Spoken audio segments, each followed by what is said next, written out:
आता ही मुलं कुठून आली? आई ग, काय आमची वाट का अडवली आहे?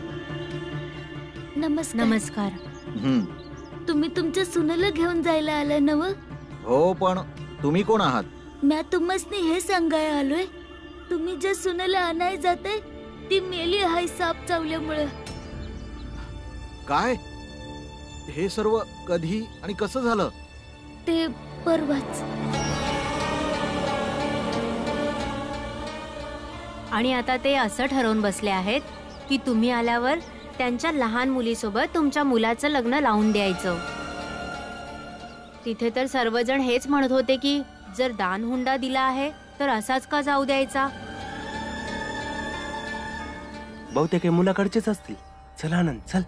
आणि हुंड्या परीस सगळ्यात महत्वाचं म्हणजे ज्या मुली संग तुमच्या मुलाचं लगीन लावणार आहेत ती मुलगी तुमच्या मुलापरीस लहान आहे. आम्ही त्यासनी समजावलं पण त्यांनी नाही ऐकलं. उलट आमासनीच उलट सुलट बोलायला लागले.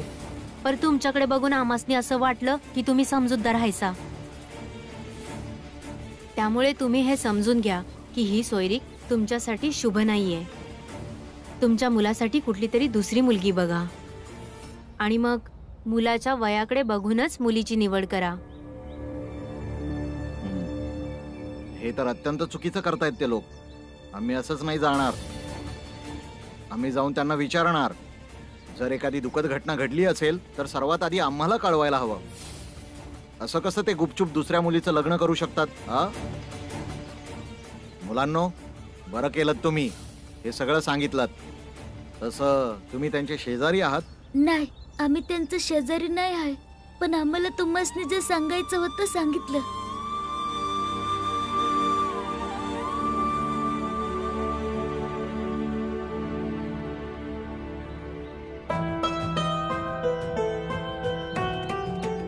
चल रे.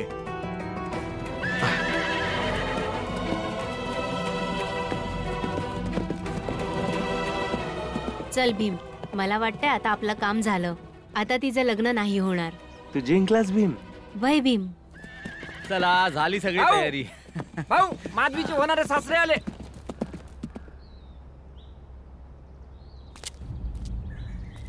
सुस्वागतम सासरे बुवा. सुस्वागतम जावई बापू. विहीणबाई या. हे सगळं ठीक आहे. आम्ही काय इथे बसायला नाही आलोय. आम्हाला लवकर निघायचंय. तुम्ही आमच्या सुनेच्या पाठवणीच्या विधीला सुरुवात करा. जा. हो हो, पाठवणीची सगळी तयारी झालेली आहे. तुम्ही आत तरी या, बसा तरी. हो, तुम्ही आत तर या. हा फराळ खाऊन घ्या. या बसा. या या या बसा. अरे, विहीणबाईंना आतमध्ये घेऊन जा. चहा नाश्ता विचारा जरा. आणि सासरे बुवा आणि जावई बापूंसाठी पण नाश्ता आणा. हे बघा, चहाचं वगैरे राहू दे. आधी आम्हाला हे सांगा, काय आमची सून जिवंत नाहीये?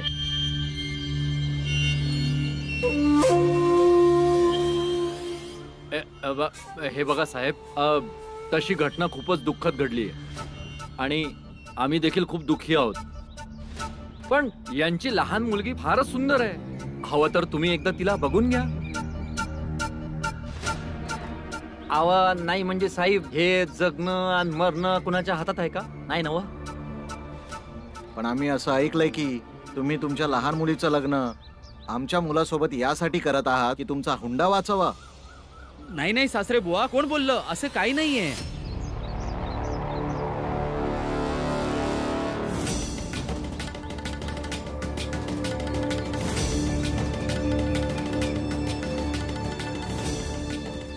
अच्छा, म्हणजे ती मुलं अस्पृश्य आहेत. कोण मुलं? कोण? ती 4 मुलं जी रस्त्यात उभे राहून तुमच्या सर्वांच्या आबरूचे धिंदवडे काढत होते. आणि इतकंच नाही तर आम्हाला सल्ला सुद्धा देत होते की काय केलं पाहिजे.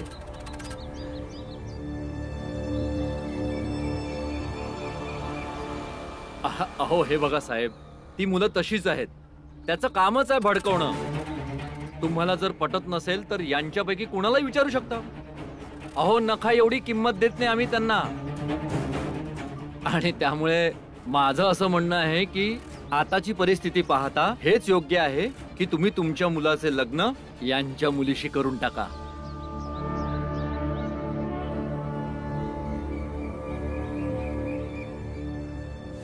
बरोबर आहे. मी सुद्धा हाच विचार करत होतो की काही ती मुलं खरं तर नाही बोलत आहेत, पण जे अस्पृश्य जातीचे आहेत ते उच्च आणि योग्य विचारच करू शकत नाहीत. आणि आता जर मी सोयरीक मोडली तर मी आयुष्यभर ही गोष्ट विसरू शकणार नाही की मी एका अस्पृश्य जातीच्या मुलाचं म्हणणं आहे.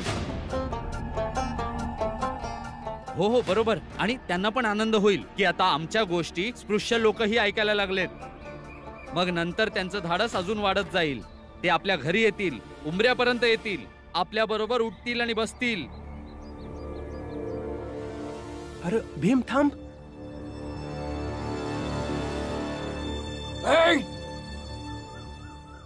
नाव काढलं आणि सैतान हजर झाला. याचा लांब हो. दिसत नाही इथे उच्चवर्णीय बसलेत.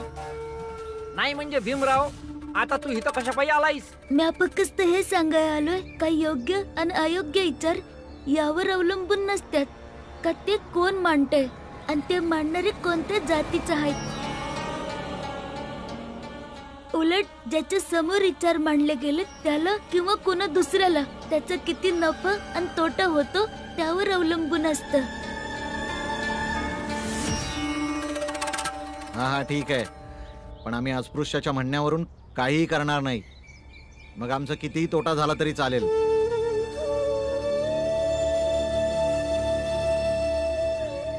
तू इथेच थांब आणि बघ की मी माझ्या मुलाचं लग्न यांच्या लहान मुलीशी कसं लावतो ते. तिकडेच लांब बस, लांब. हा तिथेच. हवं तर तुझ्या घरच्यांनाही बोलवून घे. आम्ही जेवून उष्ट्या पत्रावळ्या तिथेच टाकणार आहोत. तुम्हाला दिसत नाही का तर तुमच्या गर्वात आहे तुम्ही एका मुलीचं आयुष्य बर्बाद करताय ते.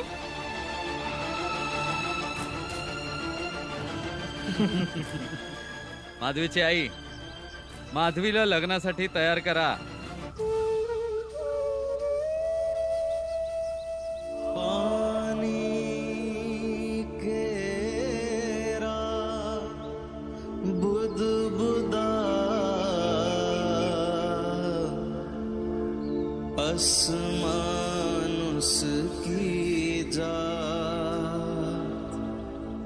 एक दिन छिप जाएगा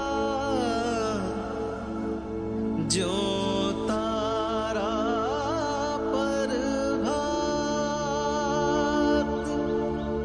जो तारा प्रभात. जर मी माधवी ताईच्या जातीचा असतो तर मुलाकडच्यांनी हे लगीन केलं नसतं. हे समजे माझ्या जातीमुळे माझं म्हणणं ऐकणं झालंय. याच गोष्टीचं तर दुःख आहे भीम. तुझ्यासारखं आता त्यांच्या जातीत त्यांच्यामध्ये आता एक सुद्धा माणूस नाहीये जो त्यांच्या डोळ्यावरची त्यांची घमेंड उतरवू शकेल.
हे बघ माधवी, तू भीमला भाऊ मानतेस ना, खुशाल मान, पण सगळ्यांच्या समोर दाखवायची गरज नाहीये बाळा. हं?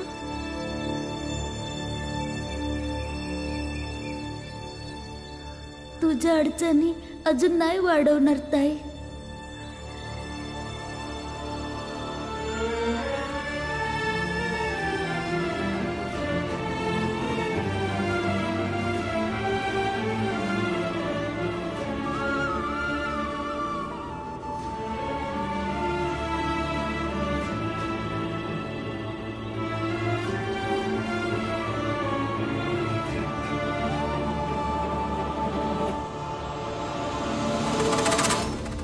तुला काय वाटलं होतं? हे नाटक करून तुझ्या बहिणीचं लग्न जसं थांबवलं होतंस तसंच माझ्या मुलीचं लग्नही थांबवू शकशील?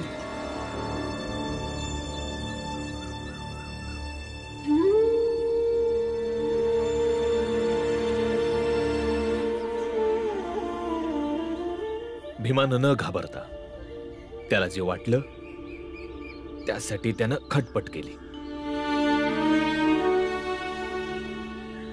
काय झालं?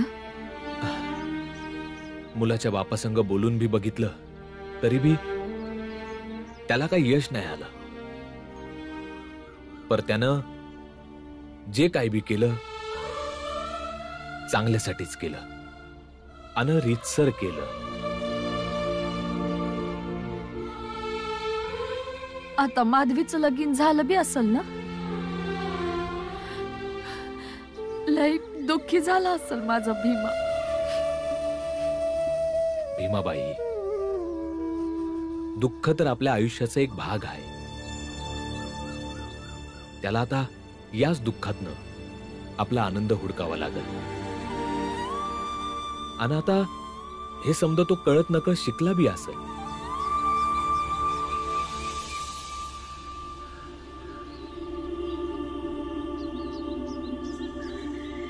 आई, माधवी ताईचं लगीन झालं, तिची पाठवणी आहे. पटकन काहीतरी बनवून दे की, मी तिला भेट म्हणून देऊन येतो.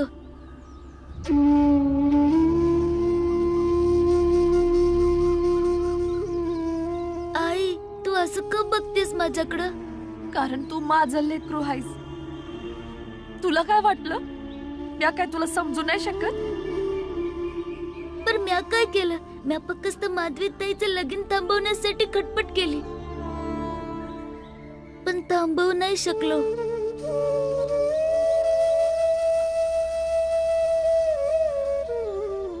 पण आई, आता माधवी ताईचं लगीन झालंय, मग एक भाऊ म्हणून तिची पाठवणी करणं कर्तव्य आहे ना, आणि ते मी करणार आहे. मग यात समजून घेण्यासारखं काय आहे? हेच की, इतक्या सहजपणे कसं लपवतोस रे तुझं दुःख?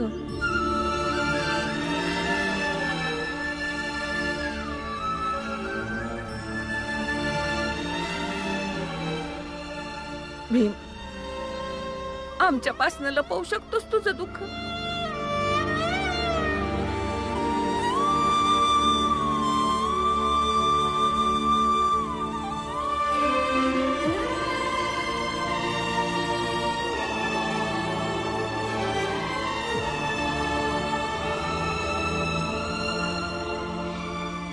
बस बस, आता गप राहा बाबा.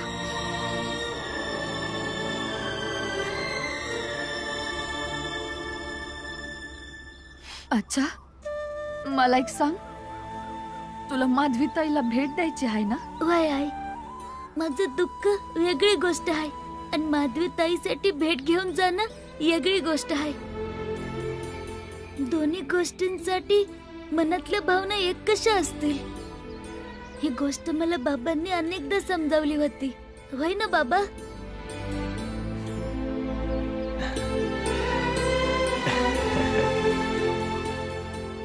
पर बाळा, ती माणसं आपल्या घरात बनवलेला कुठला बी पदार्थ घेतील काय? माधवी तर घेईलच की. हो, आणि बाकीच्या सामानासोबत भीमने दिलेली भेट मिसळून गेल्यावर तर खाताना कुणाला कळणार आहे की ती कुठल्या जातीच्या घरातल्या चुलीवर शिजली आहे? वय, आणि जात फक्त माणसामुळेच समजतीये. ते बी कारणामासने जातीत वाटल्यामुळं.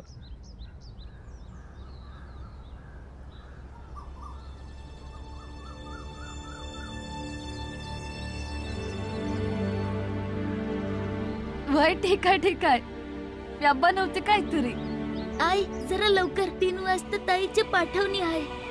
वय तो पतरू होईल तयार. तू जा आता.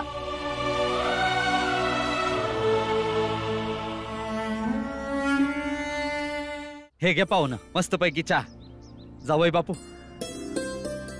बरं झालं समद व्यवस्थित पार पडलं, नाहीतर कामदाच्या अकाली मरणानंतर या समध्याचा आनंद घेणं लई अवघड वाटलं होतं.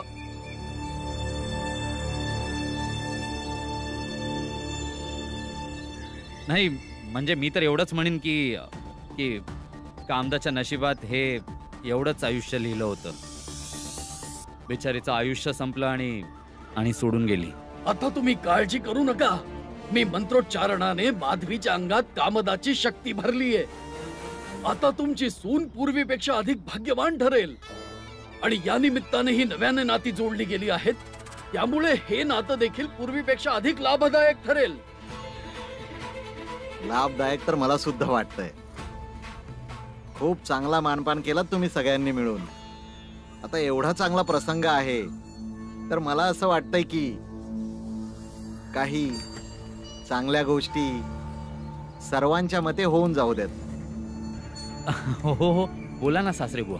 हे बघा, तुमची मोठी मुलगी गेली, अर्थात आमची सून सुद्धा गेली. तिच्या जाण्याचं दुःख आम्हा सर्वांनाच आहे. आणि तुमची इच्छा होती की तुमच्या लहान मुलीचं लग्न आमच्या मुलासोबत करावं. मग आम्ही केलं. आम्ही तुमची मर्जी सुद्धा राखली. तसंही तुम्ही तुमच्या लहान मुलीच्या लग्नासाठी काही ना काही पैसे वगैरे, दागिने काहीतरी जमा करून ठेवलंच असेल की. मग का नाही ते आपण एकत्र वाटून घेऊया. हे बघा, फळ सुद्धा आपसात वाटून खाल्लं जातं की काय पंडितजी. हे बघा, हुंडा देणं हा सर्वस्वी श्रद्धेचा विषय. तुम्ही त्याला फळाची उपमा का देत आहात? अहो नाही पंडितजी, तुम्ही याला हुंडा नका समजू. जे काही राखून ठेवलं असेल त्यातलं आपण थोडं थोडं वाटून घेऊया. थोडं तुमचं वाचेल आणि थोडं आम्हाला सुद्धा मिळेल. अहो आम्ही तर तुम्हाला चांगले आणि सभ्य समजत होतो आणि तुम्ही तर सरळ सरळ स्वार्थी निघालात. आम्ही स्वार्थी आहोत? मग तुम्ही काय आहात? अहो असं कधी होतंय का आपल्या समाजात की एक मुलगी मेली आणि तिच्या जागेवर दुसरी मुलगी जबरदस्ती आमच्या माथ्यावर मारलीत आणि तुम्ही काय वेगळं केलं? आपली जबाबदारी झटकलीत ना.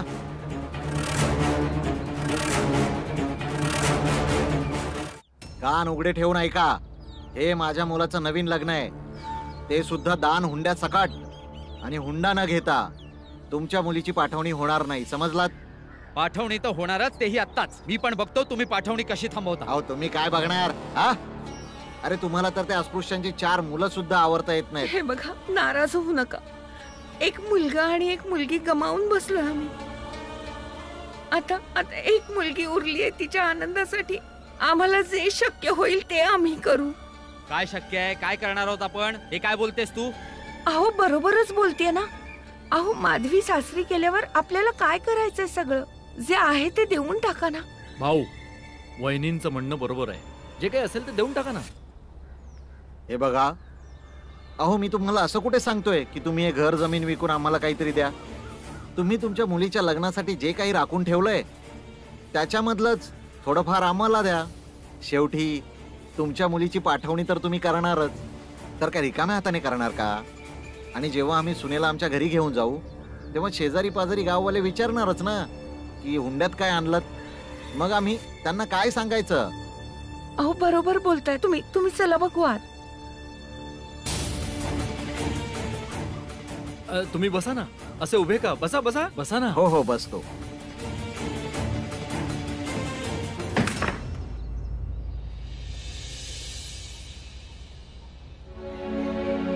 हे घे. काय आहे हे? मी कमवीत तर नाहीत आहे आणि माझ्या बाबांकडे पैक बी नाही आहेत, म्हणून सोनं चांदी दागिने नाही घेऊन आलो.